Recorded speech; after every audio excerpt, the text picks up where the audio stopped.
Kelebihan berat badan atau obesitas merupakan suatu kondisi medis berupa kelebihan lemak yang terakumulasi dalam tubuh.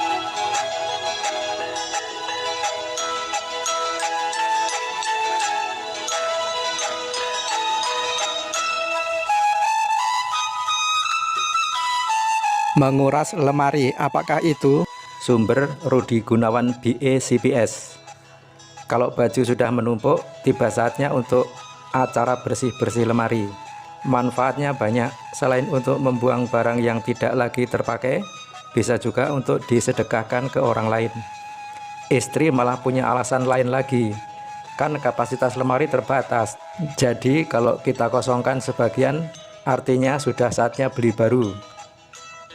Acara bersih-bersih lemari ini selalu menimbulkan pro dan kontra, penuh pertimbangan dan strategi bagi memilih Menteri Kabinet Indonesia Maju berikutnya.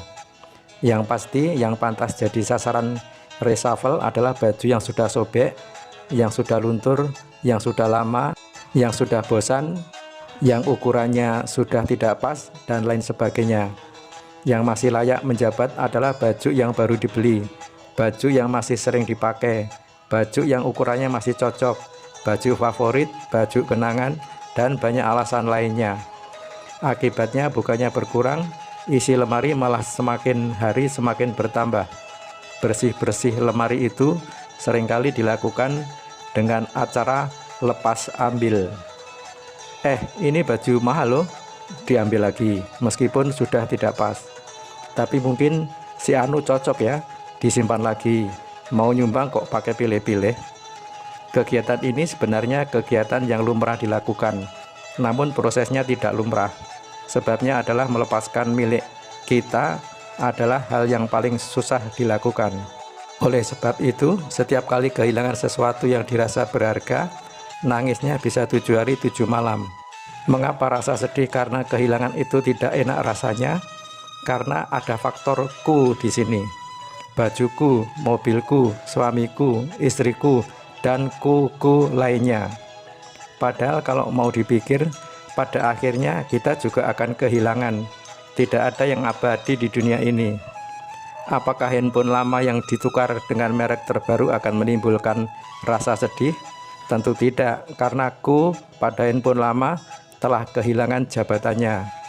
Pun halnya dengan suami orang yang direbut oleh wanita lain. Sedih? Tidak, malah bawaannya gosip melulu. Tapi kalau tidak usah dilanjutkan lagi deh, amit-amit jabang bayi. Apakah sebenarnya ku dalam diri kita ini?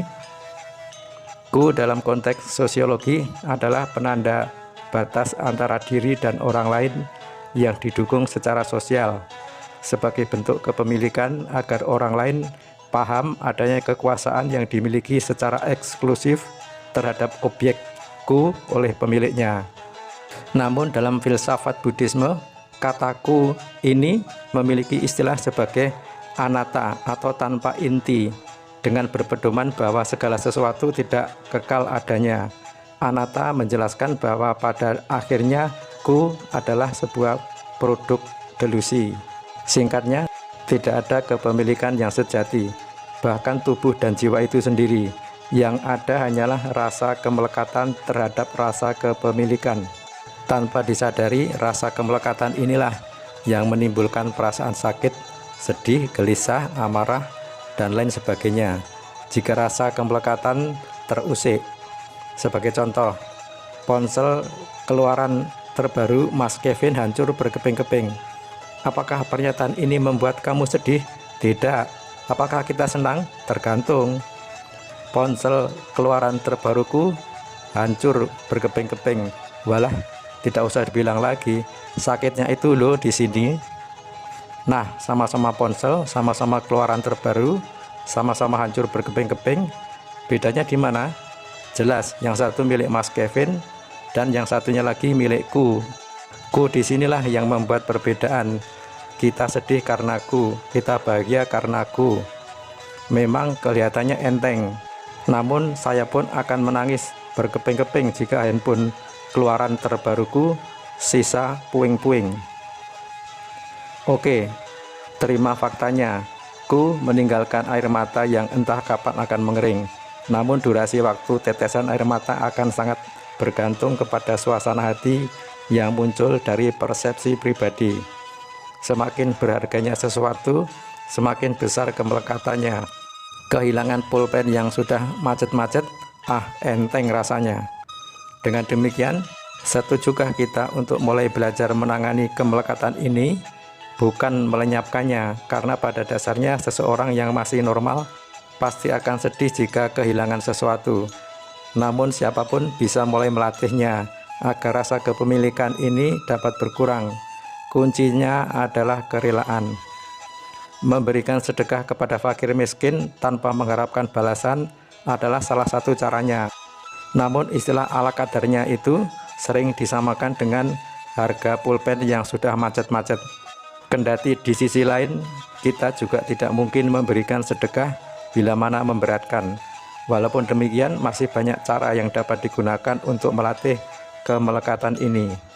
Misalnya membantu seseorang tanpa pamrih, menghargai hak orang lain, hingga hal yang lebih sederhana seperti memberikan kebahagiaan lewat senyuman. Mudah bukan? Acara bersih-bersih lemari itu bisa dijadikan terapi untuk mengurangi rasa kemelekatan. Caranya adalah sebagai berikut. Di antara tumpukan baju bekas yang sudah sobek, yang sudah luntur, yang sudah lama, yang sudah bosan, yang ukurannya sudah tidak pas, dan lain sebagainya, sisipkanlah 1 atau 2 lembar baju kesukaan. Sederhana, tapi percayalah, rasanya bahagia banget deh. Renungkan dan semoga video ini bermanfaat. Kepada Anda yang sudah menonton video ini sampai selesai, saya mengucapkan banyak terima kasih. Sampai bertemu kembali di video yang lainnya di channel ini, di channel di YouTube. Semoga Anda sehat selalu, gemar berbuat kebajikan, bersemangat menjalani hidup damai, dan senantiasa berbahagia. Bye.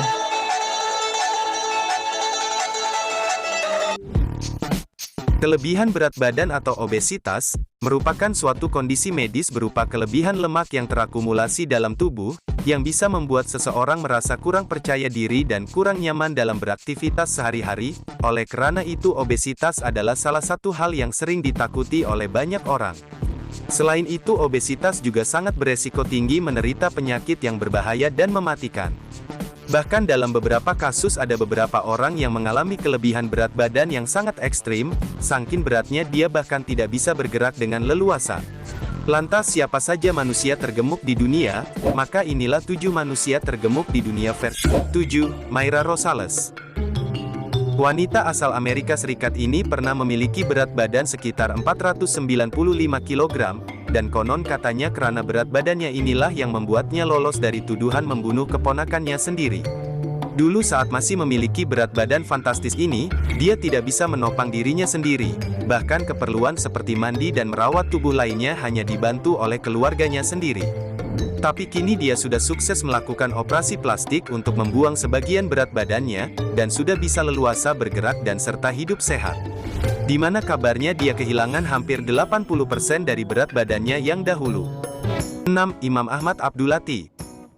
Imam Ahmad Abdulati memiliki berat badan yang mencapai 502 kg. Karena berat badannya inilah Imam Ahmad Abdulati tidak pernah keluar rumah selama kurang lebih 25 tahun. Wanita asal negara Mesir ini sempat berusaha mendatangi rumah sakit di Alexandria, Mesir untuk meminta bantuan, tapi tubuh wanita berusia 36 tahun itu tetap terus membengkak sampai bobotnya sekarang yang mencapai 502 kg.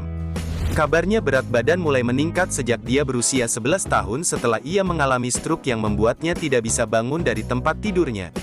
Para dokter meyakini kalau Imam Ahmad Abdulati menderita penyimpangan air cairan, yang artinya yang ada sejumlah besar cairan yang tersimpan di dalam tubuhnya. 5. Carol Ann Yager. Carol Ann Yager yang lahir pada tanggal 26 Januari tahun 1960, merupakan wanita terberat di dunia dan juga wanita paling gemuk dalam sejarah. Namun sayangnya, pada Juli tahun 1994 Yager meninggal dunia. Ketika Yager meninggal pada usia 34 tahun, beratnya sekitar 540 kg. Dr. Yager mengatakan Yager sempat menurunkan berat badan dengan cara non-bedah dalam waktu 3 bulan dan mencapai berat badan sekitar 236 kg. Tapi Dr. Yager menolak berkomentar berapa berat badan Yager sebelum proses tersebut. 4. Juan Pedro Franco Salas. Pria yang berasal dari Meksiko ini, memiliki berat badan yang mencapai 594 kg. Selama 6 tahun dia tidak pernah beranjak dari tempat tidurnya. Hal itu membuat Juan harus dibawa ke rumah sakit untuk mendapatkan perawatan. Juan mengalami gangguan kesehatan serius seperti diabetes tipe 2, hipotiroid, tekanan darah tinggi sampai dengan munculnya cairan pada paru-parunya.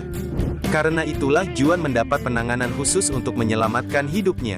Namun setelah 2 tahun melakukan perawatan intensif, berat badannya turun hingga 170 kg. Kini berat badan Juan Pedro mencapai 304 kg. 3. Manuel Uribe.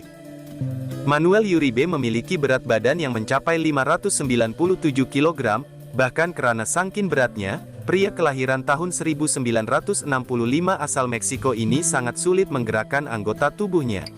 Memang sejak remaja Manuel Uribe sudah menjadi manusia yang memiliki kelebihan berat badan yaitu sekitar 115 kg, tapi sejak tahun 1992, berat badannya mulai naik dan membuat tubuhnya menjadi lebih membengkak.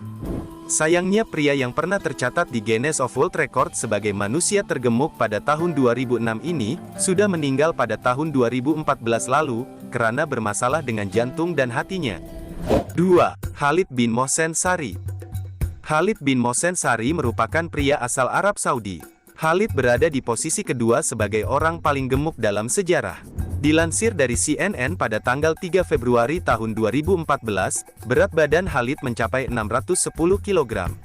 Karena berat badannya ini sudah di atas batas ketidakwajaran, maka Raja Arab Saudi memerintahkan Khalid untuk menjalani perawatan di rumah sakit yang berada di ibu kota Riyadh.